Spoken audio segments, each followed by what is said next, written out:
Hello मेरे प्यारे बच्चों, आपका स्वागत है मेरे इस यूट्यूब चैनल मिथुन क्लासेस में।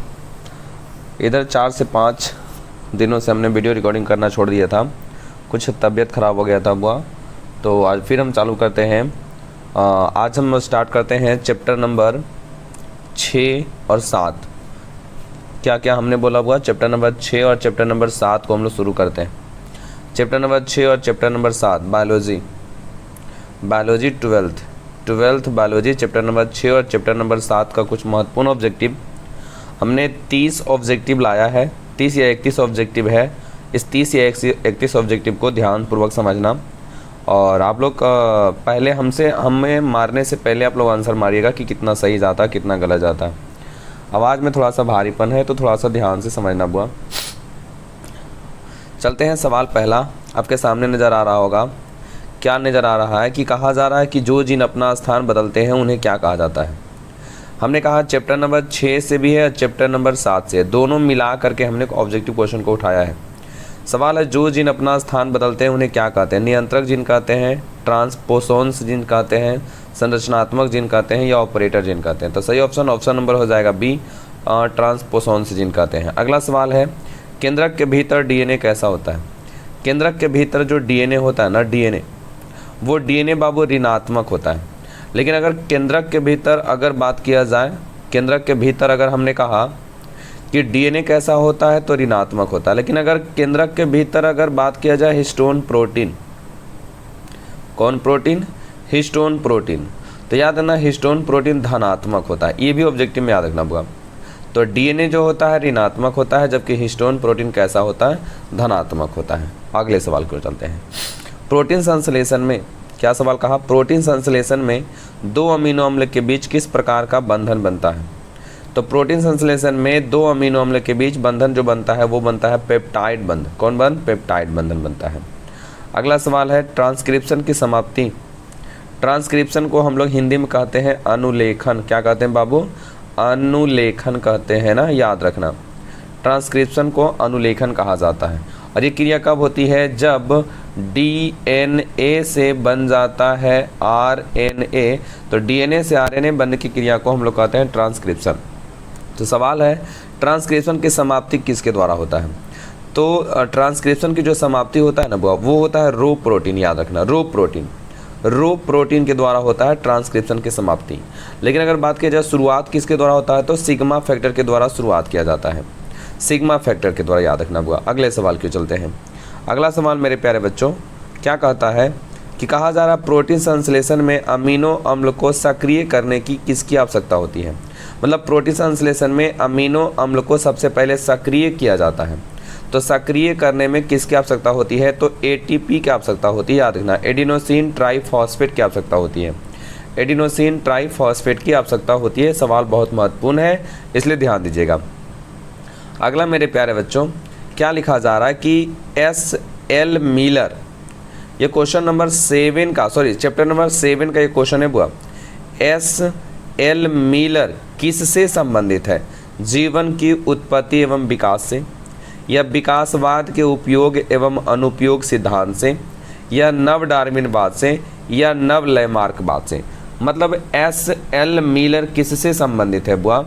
तो इसका सही ऑप्शन नंबर 6 का हो जाएगा बुआ। एक हो जाएगा जीवन की उत्पत्ति एवं विकास से संबंधित है। किनसे? जीवन की उत्पत्ति एवं विकास से संबंधित है। चलते हैं अगले सवाल की ओर। ऑस्ट्रेलिया के शिशुधानी प्राणियों के अनुकूली विकिरण इनमें से किसका उदाहरण है। ऑस्ट्रेलिया के शिशुधानी प्राणियों के अनुकूली विकिरण इनमें से किसका उदाहरण है? अपसारी क्रम विकास का, या अभिसारी क्रम विकास का, या साल्टेशन का, या इनमें से कोई नहीं। तो सही ऑप्शन नंबर हो जाएगा बुआ बी, अभिसारी क्रम विकास का। ऑप्शन नंबर हो जाएगा बी, अभिसारी क्रम विकास का। अगले सवाल की ओर। पक्षियों तथा तितली का डैना।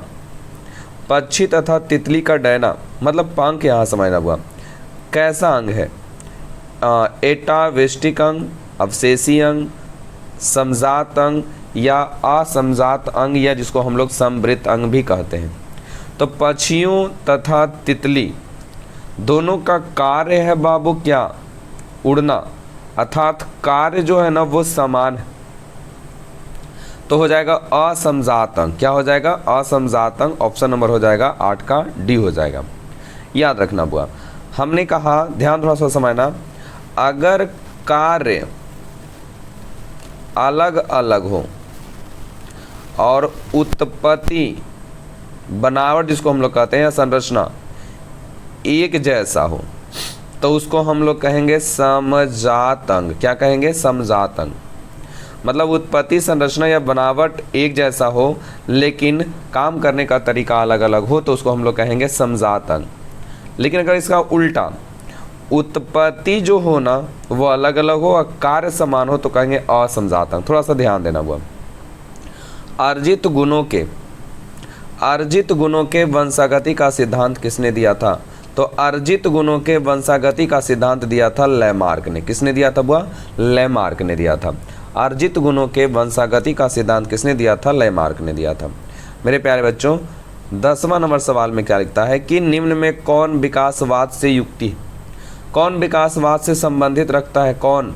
विलुप्तता, विभिन्नता, प्रजनन या प्रतिस्पर्धा। तो कौन रखता है? तो विभिन्नता रखता है। ऑप्शन नंबर बी हो जाएगा, विभिन्नता रखता है। 11 नंबर सवाल मेरे प्यारे बच्चों क्या लिखता है कि किसी जीव का विकासीय इतिहास क्या कहलाता है? किसी जीव का विकासीय इतिहास क्या कहलाता है? ऑन्टोजेनी या फाइलोजेनी या पूर्वजता या जीवाश्मिकी, क्या कहलाता है वो? तो याद रखना, फाइलोजेनी कहलाता है। क्या कहलाता है? फाइलोजेनी कहलाता है। बहुत महत्वपूर्ण सवाल है। विकासीय इतिहास क्या कहलाता है? वह किसी जीव का विकासीय इतिहास क्या कहलाता है? एकदम ध्यान से समझना है इस सवाल को। विकासीय इतिहास क्या कहलाता है? तो फाइलोजेनी कहलाता है। Option number B, phylogeny. अगला है एकिडीना। क्या है? एकिडीना क्या है? योजक कड़ी है या अवशेषी अंग है या विलुप्त प्राणी है या कोई नहीं है? तो याद रखना वो एकिडीना एक प्रकार का योजक कड़ी है। कौन कड़ी है? योजक कड़ी है। कौन? एकिडीना। योजक कड़ी के रूप में हम लोगों ने वायरस को पढ़ा था। वायरस भी योजक कड़ी है। हम लोगों ने पढ़ा था युगलीना। युगलीना भी एक प्रकार का क्या है? वो योजक कड़ी है। हम लोगों ने बहुत सारे योजक पढ़े थे। हम लोगों ने पढ़ा था आर्कियोप्टेरम, ये भी एक प्रकार की योजक कड़ी है बुआ। फिर हम लोगों ने पढ़ा था प्रोटोप्टेरम, ये भी एक प्रकार का क्या है? योजक कड़ी। तो बहुत सारे योजक कड़ी हम लोगों ने पढ़ा था। यहाँ है डोडो। अगला सवाल है डोडो है क्या? डोडो क्या है? डोडो क्या है? डोडो क्या है बुआ? विलुप्त प्राणी है, संकटग्रस्त प्राणी है, आपत्तिग्रस्त प्राणी है, कोई नहीं। डोडो एक प्रकार का विलुप्त प्राणी है। डोडो एक प्रकार का कैसा प्राणी है? विलुप्त प्राणी। जीवाश्म सामान्यतः किस में पाए जाते हैं? जीवाश्म सामान्यतः किस में पाए जाते हैं? रूपांतरित चट्टान में, आग्नेय चट्टान में, तलछटित चट्टान में या इनमें से सभी? तो जीवाश्म सामान्यतः किस में पाए जाते हैं? तो तलछटी चट्टान में मिलते हैं। ऑप्शन नंबर सी, तलछटी चट्टान। Option number C. अगला नंबर 15 सवाल क्या कहता है? कहता है डायनासोर किस दौरान उपस्थित थे? पेलियोजोइक में या प्री कैम्ब्रियन में या सीनोजोइक में या मीसोजोइक में? तो याद ना वो डायनासोर जो उपस्थित थे ना वो मीसोजोइक। याद ना वो बहुत महत्वपूर्ण सवाल है। डायनासोर किस दौरान उपस्थित थे? मीसोजोइक काल में। ऑब्जेक्टिव नंबर 15 और ऑप्शन नंबर डी हो जाएगा। और एक सवाल और याद ना, मीसोजोइक काल में ज़्यादातर क्या पाए जाते थे? तो सरीसृप पाए जाते थे। इसका मतलब आपको क्या पता चल रहा है कि डायनासोर एक प्रकार का क्या रहा होगा? सरीसृप रहा होगा। सवाल आता है कि मेसोजोइक में ज़्यादातर क्या मिले थे? तो सरीसृप मिले थे। अगला सवाल क्या कहता है? सवाल नंबर 16, लैक ओपेरॉन में लैक्टोज का क्या कार्य है? तो लैक ओपेरॉन में लैक्टोज का कार्य होता है प्रेरक का। किसका कार्य हुआ? प्रेरक का कार्य होता है। लैक ओपेरॉन में लैक्टोज का कार्य क्या होता है? प्रेरक का होता है। चलते हैं सवाल नंबर अगला देख लेते हैं। हमने कहा लैक्टोज में अगला सवाल यही था। देखो यहाँ लिखा हुआ, तो ऑप्शन नंबर इसका क्या हो जाएगा? इसका ऑप्शन नंबर हो जाएगा बी। इसका ऑप्शन नंबर हो जाएगा बी, प्रेरक का। ऑप्शन नंबर बी हो जाएगा प्रेरक का। अगला सवाल मेरे प्यारे बच्चों क्या लिखता है? यूकैरियोटिक के डीएनए में एक ही नाइट्रोजनी बेस के बारंबार उपस्थिति को क्या कहते हैं बुआ? यूकैरियोटिक के डीएनए में एक ही नाइट्रोजनी बेस के बारंबार उपस्थिति को क्या कहते हैं? Junk gene, jumping gene, exon या रिस्टैंड डीएनए। तो यही ऑप्शन नंबर हो जाएगा डी। ऑप्शन नंबर क्या हो जाएगा? डी हो जाएगा मेरे प्यारे बच्चों। 18 मेरे प्यारे बच्चों क्या लिखता है? क्या लिखता है? डीएनए फिंगरप्रिंटिंग क्या कार्य क्या है? डीएनए फिंगरप्रिंटिंग का कार्य क्या है? संतान के सही माता पिता की पहचान करना, बिल्कुल सही है। फोरेंसिक विज्ञान प्रयोगशाला में अपराधियों की पहचान करना, ये भी बिल्कुल सही है। संदिग्ध माता पिता की जानकारी प्राप्त करना, ये भी सही है। तो ऑप्शन नंबर हो जाएगा डी इनमें से सभी। कौन जैव विकास का सबसे स्पष्ट प्रमाण देता है बुआ? कौन? जीवाश्म या अवशेषीय अंग या भ्रूण या आकारकी? तो याद रखना मेरे प्यारे बच्चों, जैव विकास का सबसे जो स्पष्ट प्रमाण देता है वो देता है जीवाश्म। और जीवाश्म की आयु का निर्धारण किया जाता है कार्बन 14 पद्धति, या एक और ना रेडियो कार्बन काल निर्धारण, रेडियो कार्बन काल निर्धारण पद्धति रखना बुआ। और जीवाश्म कहाँ मिलते हैं? तलछटी चट्टानों में।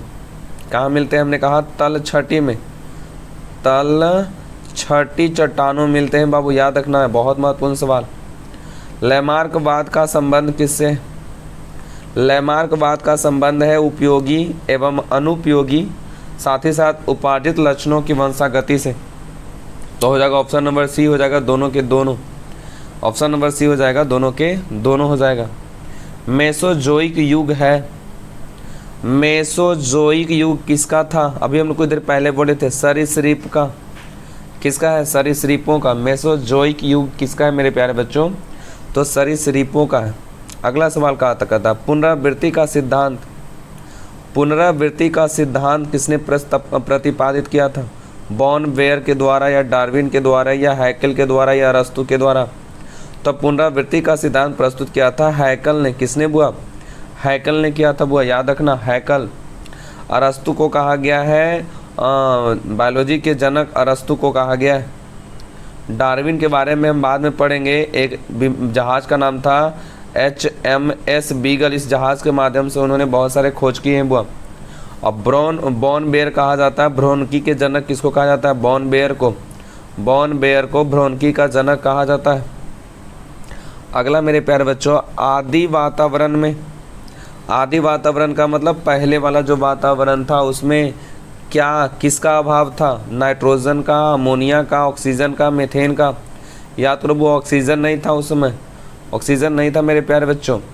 चार गैफ का नियम किस पर लागू होता है? चार गैफ का नियम लागू होता है केवल द्विरज्जुकी पर। और केवल द्विरज्जुकी कौची बाबू? डीएनए। केवल द्विरज्जुकी डीएनए पर लागू होता है चार गैफ, याद रखना मेरे प्यारे बच्चों, चार गैफ का नियम। और चार गैफ ने उन्होंने क्या बताया था? ए का मान टी के बराबर और जी का मान सी के बराबर, मतलब एडेनिन की मात्रा थायमिन की मात्रा के बराबर होती है और गुवानिन की मात्रा साइटोसिन की मात्रा के बराबर होती है। यही वो चार गैफ ने महोदय बताए थे। और किस पर केवल बताए थे? तो केवल डबल स्टैंडर्ड वाला जो डीएनए होता है ना, उस पर बताए थे ये बातें। अगला सवाल मेरे प्यारे बच्चों क्या लिखता है 25 नंबर कि डीएनए का प्रतिकृतियन मतलब रिप्लिकेशन, मतलब डीएनए से डीएनए का निर्माण होना ही कहलाता है डीएनए प्रतिकृतियन या रिप्लिकेशन कहलाता है। किस विधि द्वारा? विधि का नाम बताओ। तो अर्धसंरक्षी, कितना बार सवाल आ चुका है वो अर्धसंरक्षी। क्या हमने कहा? अर्धसंरक्षी विधि का नाम याद रखना मेरे प्यारे बच्चों, अर्धसंरक्षी। और अर्धसंरक्षी का प्रतिपादन मॉडल तो लिखा है डीएनए प्रतिकृतियन के अर्धसंरक्षी मॉडल को प्रायोगिक रूप से किसने सिद्ध किया था? तो मेसेल्सन एवं स्टाल ने बुआ। किसने? मेसेल्सन एवं स्टाल ने प्रयोगित किया था। और मेसेल्सन एवं स्टाल ने जब सिद्ध किया था तो भारी नाइट्रोजन को लेकर सिद्ध किया था बाबू, याद रखना। अगला सवाल, अभिसारी विकास मेरे प्यारे बच्चों, अभिसारी विकास प्रदर्शित होता है समजात अंगों द्वारा, समृत अंगों द्वारा, अवशेषी अंगों द्वारा, या इनमें से सभी के सभी? तो मेरे प्यारे बच्चों क्या लिखता है? अभिसारी विकास। तो अभिसारी जो विकास ना है वो समृत अंगों के द्वारा होता है, जिसको हम लोग कहते हैं असमजात अंग भी कहा जाता है। तो 27 का ऑप्शन नंबर बी हो जाएगा। समृद्ध अंगों के द्वारा दर्शाया जाता है अभिसारी विकास को। और एक सवाल यहाँ से और मेरे आ सकता है मेरे प्यारे बच्चों कि समजात अंग को उचित दर्शाता है। समजात अंग दर्शाता है अपसारी विकास को। किसको दर्शाता है? अपसारी विकास को दर्शाता है मेरे प्यारे बच्चों। अगला क्रमिक विकास है किसका? क्रमिक विकास में किसका योगदान होता है? स्वपरागन का कि पर परागन का कि कायिक प्रवर्धन का कि संकरण का? तो पर परागन का। ऑप्शन नंबर बी हो जाएगा बुआ। क्रमिक विकास में किसका योगदान होता है? तो पर परागन का मेरे प्यारे बच्चों, ऑप्शन नंबर बी। चलते हैं अगले सवाल, 29 नंबर सवाल की ओर चलते हैं। 29 नंबर सवाल में लिखता है जीव संख्या के समस्त जीनों का योग क्या कहलाता है? जीव संख्या के समस्त जीनों का योग क्या कहलाता है मेरे प्यारे बच्चों? जीन कोष कहलाता है या जीन प्रभाव कहलाता है या जीन बैंक कहलाता है या कोई नहीं? तो जीन कोष कहलाता है। जीन कोष, ऑप्शन नंबर हो जाएगा ए। 30 नंबर सवाल में क्या लिखता है? लिखता है मेरे प्यारे बाबू कि केंद्र के हिस्टोन प्रोटीन कैसा होता है? अभी कुछ देर पहले हम लोग बताए थे वो केंद्रक के अंदर में पाया जाता है डीएनए। तो डीएनए जो होता है वो होता है ऋणात्मक, और एगो पाया जाता है हिस्टोन प्रोटीन। तो हिस्टोन प्रोटीन होता है धनात्मक। ये तो बुआ रट जाना है, ऑप्शन नंबर हो जाएगा ये धनात्मक होता है। अगला मेरे सवाल मेरे प्यारे बच्चों क्या लिखता है बाबू कि क्रोमैटिन का वह भाग जो मजबूती से बंधा होता है और गाढ़े रंग से अभिरंजित भी होता है और निष्क्रिय होता है। निष्क्रिय होता है, मजबूती से बंधा होता है, गाढ़े रंग से अभिरंजित होता है और निष्क्रिय होता है। तो कौन होगा? हेट्रोक्रोमैटिन होगा। Heterochromatin, heterochromatin. लेकिन अगर हल्के रंग से अभिरंजित होता, हल्के रंग से, और सक्रिय होता तो हम लोग कहते थे बाबू क्या? यूक्रोमैटिन। तो हमने देखा आज कुल सवाल 31 मेरे प्यारे बाबू, हमने कुल 31 सवाल देखा। इस 31 में आपका क्या हो सकता है? इस 31 सवाल में आपका कितना सही गया और कितना गलत गया? कमेंट बॉक्स में आप ज़रूर आंसर करके बताइएगा कि कितना सही जाता है और कितना गलत जाता है। तो ज़रूर बताना, और थोड़ा सा आप लोग मेहनत करो बुआ, बिना मेहनत के कुछ होता नहीं है, इसलिए मेहनत ज़रूरी है बाबू। आप लगातार रिवीज़न किया करो, रिवीज़न के बिना दुनिया में कुछ होइए नहीं।